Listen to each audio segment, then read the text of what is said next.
Hello everyone, আজকে রান্না করব দেশি মুরগির মাংস। তো আশা করতেছি ভিডিওটি ভালো লাগবে। এদিকে মশলা কষিয়ে নিয়েছি, 2-1টা আলু 2-1টা কচুরছড়া চুলে নিয়েছি। কষানো মশলাতে মাংসটা দিয়ে দিব। মাংস দিয়ে দিয়েছি, দেখতে পাচ্ছেন। মাংস দিয়ে খুব ভালো করে নেড়ে চেড়ে নিচ্ছি। মশলাটা আবার অনেকে বলবেন আপু দেখালেন না যে মশলাটা কষিয়েছেন, কী কী দিয়েছেন।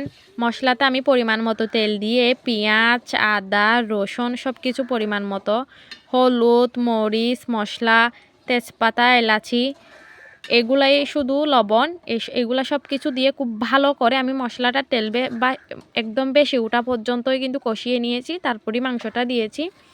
ভিডিওটা অনেক লং হয়ে যায়, অনেকে ভিডিও দেখতে চান না, লং হয়ে যায়, তার জন্যই শর্টকাট করে দেখিয়ে দিলাম। তো দেখতে পাচ্ছেন, যারা দেশি মুরগি মাংস অনেক অনেক পছন্দ করেন অবশ্যই তারা মিস না করে দেখবেন। ঝোলের পানি দিয়ে দিয়েছি, ঝোলের পানি দিয়ে খুব ভালো করে, যেহেতু দেশি মুরগির মাংস তার জন্য অনেকক্ষণ একটু সময় নিয়ে কষাতে হবে।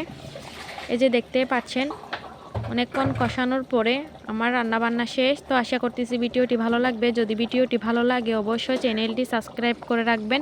তো সবাই ভালো থাকবেন, সুস্থ থাকবেন।